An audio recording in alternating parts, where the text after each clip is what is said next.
تو ناظرین آئیے آج کے عنوان سے متعلق تمہیدی کلمات جانتے ہیں مدنی صاحب سے. مدنی صاحب تمہیدی کلمات پیش فرمائیں.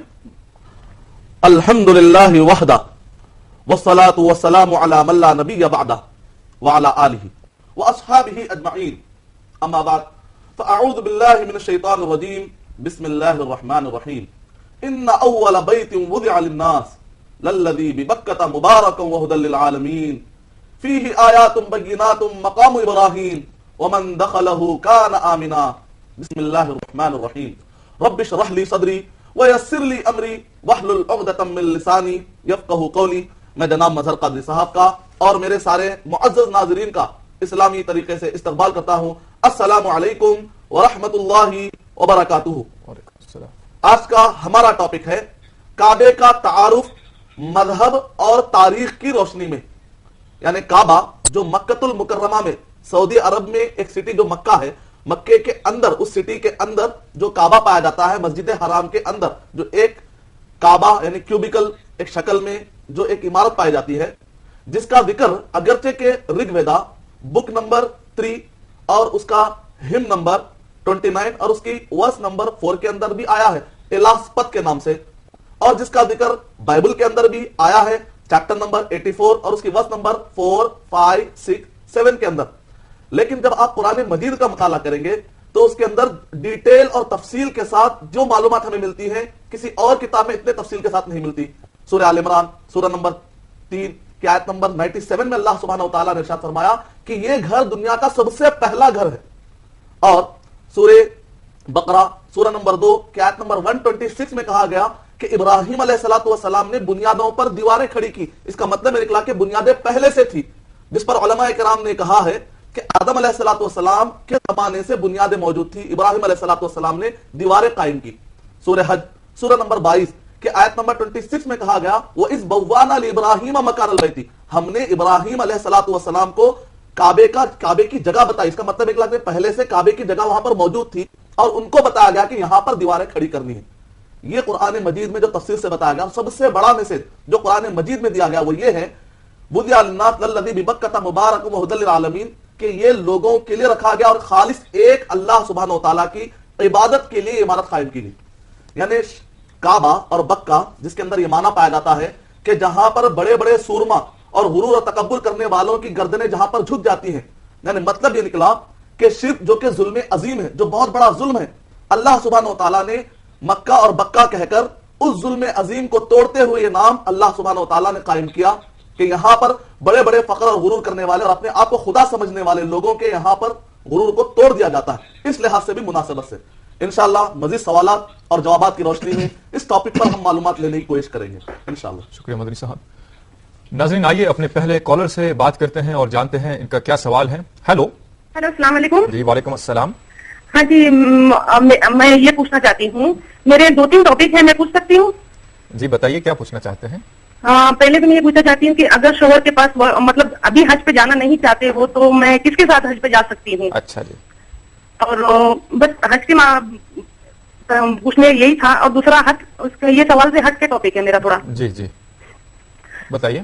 آج کل جو مطلب بچیوں کی شادی کے بارے میں، میری ایک بچی ہے اس کی شادی کے بارے میں بولنا چاہتی ہوں کہ آج کل کے لڑکے جو کہ یا تو کوئی بھی ہندو لڑکی سے یا کسی بھی شادی کر لیتے ہیں، کہتے ہیں کہ ایک حج کا ثواب ہے. جی تو یہ کہاں تک صحیح ہے کہ ہماری قوم کی لڑکیاں جتنی خوبصورت ہے، اچھی ہے، وہ بیٹھی رہتی ہے اور وہ بولتے ہیں کچھ کو بھی لے آتے ہیں اور کہتے ہیں ایک حج کا ثواب ہے. اچھا جی. ایک تو یہ جاننا چاہتی ہوں اور یہ کہنا چاہتی ہوں میں کہ آپ حدیث کے حساب سے کچھ ایسی رائے دیجیے ہماری قوم کو کہ جو کہ بچیاں بیٹھی ہیں اور آج کل کے بچے کچھ بھی باہر اپنی مرضی سے لے آتے ہیں، یا تو ڈھونڈتے ہیں کہ بھئی لڑکی میں جو آج کل کی ہیروئن ہے ویسا لڑکی میں ڈھونڈتے ہیں. یہ باتیں ذرا اچھی نہیں ہے. تو حدیث کے حساب سے آپ کچھ اس سے روشنی ڈالیے. اچھا جی. ناظرین اور ایک کالر لائن پر موجود ہیں، ان کا بھی سوال شامل کر لیتے ہیں. ہیلو جی السلام علیکم. جی تھوڑا سا کلیئر اور لاؤڈ فرمائیے گا. جی میں مہوین بات کر رہی ہوں. جی مہوین صاحبہ بتائیے. اور مظہر بھائی آپ میرا نام یاد رکھ لیجیے گا کیونکہ ہر ہفتے میں آپ کو کال کرتی ہوں. پہلے تو میں دعا کرتی ہوں کہ اللہ سے کہ وہ دنیا کے تمام مسلمانوں کو حج کرنا نصیب فرمائے. آمین آمین. میرے 2 سوال ہیں. جی. پہلا سوال یہ ہے کہ کیا کسی انسان پر جائز ہے کہ وہ اپنے رشتے دار کو بہت ہی زیادہ پریشانی میں مبتلا دیکھ کر حج پر جائے؟ ایسے میں کیا اس انسان کو حج کرنا مناسب ہوگا جبکہ اس کا رشتے دار کھانے کا محتاج ہو؟ ہاں جی. یا پھر وہ اپنا حج کینسل کروا کر اس کی پریشانی کم کرے؟ کیا کہتا ہے اسلام؟ اچھا جی. اور میرا دوسرا سوال یہ ہے جی کہ ہلو جی جی سن رہے ہیں آپ کی آواز. جب کسی مسلمان کا انتقال ہو جاتا ہے تو جی. 30ویں دن اس کی زیارت کی جاتی ہے اور 40ویں دن چہلم. جی. تو لوگوں کا اکثر یہ ماننا ہے کہ اگر ہم مرحوم کے نام سے چہلم کے دن لوگوں کو دعوت دیں گے تو اس کا ثواب مرحوم کو پہنچے گا. جی. تو کیا جو پیغمبروں کی وفات ہو چکی ہے کیا ان کی بھی زیارت یا چہلم کیا گیا تھا؟ اچھا. زیارت اور چہلم کیا معنی رکھتا ہے مرحوم کے لیے؟ اچھا. اور کیا زیارت اور چہلم کرنا چاہیے؟ بہتر. بہت شکریہ آپ نے ہمیں کال کیا. پہلے کالر بہن صاحبہ نے حج سے متعلق سوال کیا تھا. میری ناظرین سے درخواست ہے کہ حج کے سلسلے میں جو بھی مشورے لینا ہو، جو بھی سوالات ہو، انوار حج پروگرام ہر رات دکھایا جا رہا ہے. شام 10:30 بجے آپ یہ پروگرام دیکھیں جس میں آپ حج سے متعلق اور دیگر سوالات بھی کر سکتے ہیں. بہرحال یہ سوال تو ہم اس کا جواب یقیناً دیں گے، لیکن آپ کی معلومات کے لیے کہ شام میں انوار حج پروگرام دیکھیں جس میں اور مزید معلومات آپ کو دی جائیں گی. تو آئیے جی ناظرین، آئیے اب ان سوالات کے جوابات جانتے ہیں مدنی صاحب سے. مدنی صاحب، بہن نے پہلا سوال کیا تھا شوہر کی غیر موجودگی میں وہ کس کے ساتھ حج کر سکتے ہیں، اور دیگر 2-3 سوالات اور بھی تھے جو کہ شادی سے ریلیٹڈ ہے. شادی کی ترغیب کے لیے نوجوانوں کو آپ بتائیں کہ کس طرح سے ان کا سلیکشن ہو، چاہے خواتین ہو یا حضرات ہو، دونوں کے لیے بھی. اور کسی غیر مذہب والے سے شادی کرنا کیا معنی رکھتا ہے، کیا اس سے حج کا ثواب، یہ ساری جو باتیں اس کے ساتھ منسلک ہیں وہ کہاں تک درست ہیں؟ وعلیکم السلام ورحمۃ اللہ وبرکاتہ. ہمارے پاس تقریباً 5 سوالات آ چکے ہیں. اس میں سے جو ٹاپک سے ریلیٹڈ ہیں پہلے میں دینا چاہوں گا. پہلا سوال تو بہن صاحبہ نے یہ کیا تھا کہ شوہر حج کو جانا نہیں چاہتے، یعنی خاتون بیوی تیار ہے، ایسے وقت پر اب میں کیا کروں؟ سورہ نساء سورہ نمبر 4 آیت نمبر 23 اور 24 23 اور 24 کے اندر اللہ سبحانہ و تعالیٰ نے یہ بتلا دیا ہے وہ رشتے جو ابدی طور پر حرام ہیں، یعنی جن سے آپ رشتہ نہیں کر سکتے، جن کو آپ کہتے ہیں ابدی محرم، یعنی کہ وہ ایسے رشتے اور ایسے خاص رشتے جن سے آپ شادی ابدی طور پہ نہیں کر سکتے، ہمیشہ کے طور پہ نہیں کر سکتے. جیسے بھائی ہے، والد صاحب ہیں، چاچا ہے. ایک عورت کے لیے اجازت نہیں ہے کہ اپنے بھائی سے، بیٹے سے، چاچا سے، بھتیجے سے، بھانجے سے، تو جن سے کبھی بھی اب شادی اب نہیں ہو سکتی، ان کے ساتھ سفر کر سکتے ہیں. اگر شوہر تیار نہیں ہے، بھائی کو تیار کیجئے، والد صاحب کو تیار کیجئے، جو بھی ممکن. اگر کوئی بھی نہیں مل رہا ہو تب تو عورت پر حج واجب ہی نہیں ہوا. سورہ آل عمران سورہ نمبر 3 آیت نمبر 97، جس کے پاس استطاعت ہو اس پر حج فرض ہوگا. یہاں پر استطاعت ہی نہیں ہے. جہاں تک دوسرا سوال ہے کہ لوگ یعنی کہ بعض لڑکے، جیسا کہ خواتین نے کہا کہ غیر مسلم سے شادی کر لیتے ہیں. سب سے پہلے سورہ بقرہ سورہ نمبر 2 آیت نمبر 221 میں بتایا گیا کہ مرد یا عورت اگر شادی کرتے ہیں اور ابھی انہوں نے کلمہ نہیں پڑھا، دونوں میں سے کسی ایک نے، تو یہ شادی اسلامی اعتبار سے انویلڈ ہوگی، قبول نہیں کی جائے گی. لیکن اگر لڑکا یعنی کہ کلمہ پڑھنے کے بعد، اسلام قبول کرنے کے بعد لڑکا یا لڑکی الحمدللہ مسلمان سے اگر شادی ہوتی ہے تو الحمدللہ یہ جائز ہے. لیکن جہاں تک یہ کہ حج کا ثواب ملتا ہے، قرآن اور حدیث سے ایسی کوئی بھی آتھینٹک بات ہمیں نہیں ملتی.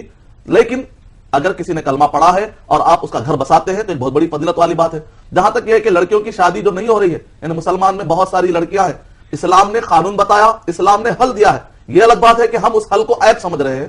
اگر اسلام میں جو 4 شادیوں کا جو نظام ہے، اگر جو مالدار حضرات ہیں، استطاعت والے حضرات ہیں، اگر 4 شادیوں کا جو نظام ہے اگر اس کو فالو کریں گے اور انصاف بھی کریں گے تو خود بخود اگر آپ پڑھیں گے روٹری کلب کی میگزین کے 2005 کی رپورٹ کے مطابق کہ دنیا میں 48% مرد پائے جاتے ہیں جبکہ 52% عورتیں پائی جاتی ہیں. مطلب یہ نکلا کہ عورتیں زیادہ ہیں.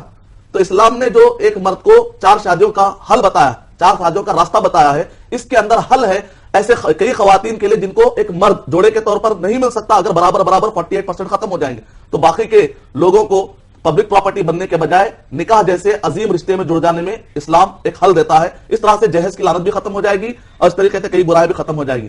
جہاں تک بہن صاحبہ نے سوال کیا تھا دوسرے بہن نے، تو وہ ایک تو ٹاپک سے ریلیٹڈ نہیں ہے، خاص طور سے انہوں نے مرحومین کے بارے میں کہا. اس کے تعلق سے ہم تفصیل سے کبھی ہم ڈیٹیل میں گفتگو کریں گے. لیکن ایک سوال ان کا یہی تھا کہ رشتہ دار اگر مصیبت میں ہوں تو ان کی مصیبت کو درکنار کرتے ہوئے کوئی حج کے لیے سفر باندھتا ہے، سفر کرتا ہے، تو یہ حج کرنا کیسا ہے اور کہاں تک درست ہے؟ بہت اچھا آپ نے سوال کیا ہے کہ خاندان میں رشتہ دار ہیں جو غریب ہیں، تکلیف میں ہیں، مصیبت میں ہیں. خاندان میں ایک ایسا شخص ہے جس کے پاس استطاعت ہے، وہ حج کو جا سکتا ہے اور اس کے اوپر حج فرض ہو چکا ہے، یعنی کہ استطاعت ہے، پیسہ ہے، سب کچھ ہے، استطاعت حج واجب ہو چکا ہو. تو ایسے وقت پر خاندان میں کوئی غریب کی مدد کرنی چاہیے یا حج کو جانا چاہیے؟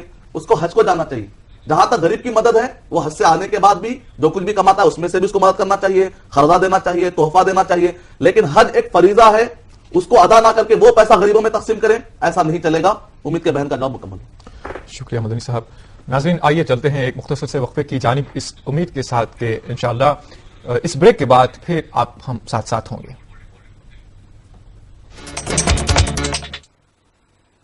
ناظرین وقفے کے بعد پھر سے آپ کا خیر مقدم ہے. بریک کے بعد پہلے کالر کو شامل کرتے ہیں, جانتے ہیں ان کا سوال. ہیلو ہیلو جی السلام علیکم. ہیلو جی السلام علیکم. السلام علیکم. جی وعلیکم السلام محترم. ہاں جناب. جی جناب آپ پہلے اپنے ٹی وی کی آواز میوٹ کر دیجئے. آپ لوگوں کو میری طرف سے سلام معلوم ہو. جی وعلیکم السلام. اور وشیش طور سے مدنی صاحب کا میں شکریہ ادا کرتا ہوں آپ لوگوں کا کہ آپ لوگ اتنا اچھا پروگرام چلاتے ہیں. جی جی شکریہ, ماشاءاللہ پروگرام آپ کے کام آ میں رہا ہے. منصور علی بول رہا ہوں. جی بتائیے. جودھ پور ضلع سے راجستھان سے. جی جی جی میرا یہ سوال ہے جناب جی بتائیے. کہ آخر لوگ یہ کہتے ہیں کہ کعبے میں کیا ہے. اچھا جی. اور اس کے علاوہ میرا دوسرا سوال ہے جناب کہ جو گھروں کے اندر ہمارے جو مدینہ مسجد کی مدینہ منورہ ہے, خواجہ غریب نواز کی درگاہ وغیرہ ہے, ان کی تصویریں لگی ہوئی ہیں, جی جی کیا ان کی ہم زیارت کر سکتے ہیں؟ اچھا جی. اور لوگوں کا یہ بھی ماننا ہے کہ غریب نواز کے وہاں نماز پڑھنے سے بھی حج کا ثواب ملتا ہے. اچھا جی. اس کے علاوہ جناب یہ فاتحہ وغیرہ جب ہم دلاتے ہیں تو کیا اس کا ثواب جو لوگ گزر چکے ہیں ان تک پہنچتا ہے؟ اچھا جی. اس کے علاوہ مزاروں پر دعا کس طرح سے مانگی جائے اچھا جی. اور کیسے ہم دعا کو مانگے؟ ایک جناب ایک چھوٹا سا ایک سوال کہ ایک لڑکی تھی مسلم جس نے کسی ہندو لڑکے سے شادی کر لی اور بھاگ گئی جی. اور پھر اس لڑکے سے لو میرج کیا تو اس نے وہ لکھا پڑھی کی تھی جس کے اندر آریہ سماج سے اس نے ہندو دھرم گرہن کر لیا. اچھا جی. اس کو پتا نہیں, اس کو وہ تو کہتی ہے کہ مجھے فراڈ روپ سے دھرم گرہن کرایا تھا. جی. اب اس کے ایک بچہ ہے وہ چھوڑ کے واپس گھر آنا چاہتی ہے. اچھا جی. تو کیا وہ ابھی بھی اسلام میں ہے یا اسلام سے خارج ہو گئی؟ اچھا بس جناب آپ کا بہت بہت شکریہ جو آپ اتنا اچھا پروگرام چلاتے ہیں. بہتر بہت شکریہ, آپ نے ہمیں کال کیا. ناظرین یہ سوال تو ہمیں موصول ہوا ہے لیکن اس سے ملے جلے کچھ ایس ایم ایس بھی ہمیں موصول ہوئے ہیں جنہیں ہم پروگرام میں شامل کرتے ہیں اور اسی قبیل کا جواب انہیں عطا کرتے ہیں. لکھتے ہیں فیاض الرحمان صاحب کرنول سے, کیا کعبے میں بت ہیں؟ اور دیگر ایس ایم ایس ہیں. سہیل صاحب حیدرآباد سے لکھتے ہیں خانہ کعبہ کے اندر جو پتھر ہے اس کی مختصر تاریخ بتائیے. اور دیگر سوال یہ بھی ہے کہ حجر اسود جو ہے صاحب یہ جنت سے آیا ہوا پتھر ہے, یہ کیسے ہم ثابت کر سکتے ہیں اور کیا اس کی حقیقت ہے, بتائیں. ان سارے سوالات کا ملا جلا جواب عطا فرما دیں. وعلیکم السلام ورحمۃ اللہ وبرکاتہ. ہمارے سوالات کی نشر ہری بھری ہو چکی ہے, کئی سوالات آئے ہیں اور ملتے جلتے سوالات ہیں. کعبے کے اندر کیا بت ہے, کعبے کے اندر کیا ہے, کعبے کے اندر پتھر جو ہے پتھر کون سا رکھا ہوا ہے. بہرحال یہ سارے سوالات دراصل وجہ یہ ہے کہ اگر آپ وکیپیڈیا میں پڑھیں گے یا بہت جگہوں پر آپ سنتے ہیں, بعض اوقات ہندوستان میں بھی بعض غلط فہمی سے ہندو بھائیوں کے درمیان میں بھی غلط فہمی مشہور ہو چکی ہے کہ وہ یہ سمجھتے ہیں کہ کعبے کے اندر شیولنگ ہے یا پھر پتھر ہے.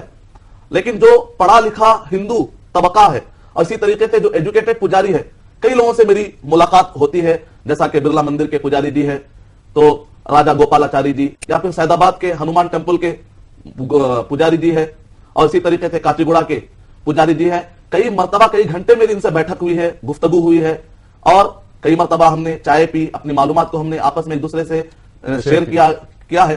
اس وقت میں نے ان سب سے پوچھا کہ کیا آپ یہ مانتے ہیں کہ یہ کعبے کے اندر کوئی شیولنگ یا پتھر رکھا ہوا ہے؟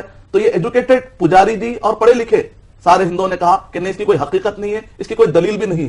البتہ عام طور پہ بعض جہالت کے طور پر بعض ہندو بھائیوں میں چیز پھیلی ہوئی ہے, اور وہی چیز عام طور پہ مسلمان سوال کرتے ہیں کہ ایسا بعض لوگ سوال کرتے ہیں حقیقت کیا ہے. سب سے پہلے تو یہ ہے کہ پڑھے لکھے خود اس بات کو مانتے ہیں کہ ایسی کوئی دلیل نہیں ہے. اور یہاں تک کہ سملیرٹیز بٹوین ہندوازم اینڈ اسلام, سری روی شنکر جی ایک جو بہت بڑے ہندو اسکالر ہے, تو انہوں نے بھی کتاب کے اندر جب یہ لکھا اور ایک مسلم بھائی نے جب ڈیبیٹ کیا, مناظرہ کیا, تو اس وقت پر انہوں نے پوچھا کہ اس کی دلیلیں کیا ہے. تو سری روی شنکر جی نے جو کہ ایک ہندو اسکالر ہے, انہوں نے کہا نہیں, اس کی کوئی دلیل نہیں ہے, میرے پاس کوئی آتھینٹک ثبوت نہیں. تو بہرحال کعبے کے اندر بت ہے سمجھنا یا ہندو سے ریلیٹڈ کوئی وہاں پر بت ہے سمجھنا, اس کی کوئی دلیل حقیقت یا کوئی ایسی فیکٹ بات نہیں ہے, بس یہ ایک پھیلی ہوئی باتیں ہیں. کعبے کے اندر کیا ہے, 3 ستونیں ہیں جس کے اوپر چھت کھڑی ہوئی ہے, اور یہ وہ کعبہ ہے جو ایک اللہ سبحانہ و تعالیٰ کی عبادت کے لیے قائم کیا گیا ہے. اور خود اگر آپ ہندو مذہب کی کتابوں کا مطالعہ کریں گے تو ہندو مذہبی کتابوں میں بت پرستی کو اسٹرانگلی ڈینائی کیا گیا, روکا گیا ہے. رگ ویدا بک نمبر 1 ہم نمبر 164 اور اس کی ورس نمبر 46, یجرویدا چیپٹر نمبر 32 اس کی ورس نمبر 3, یجرویدا چیپٹر نمبر 40 اس کی ورس نمبر 8, یجرویدا چیپٹر نمبر 40 اس کی ورس نمبر 9,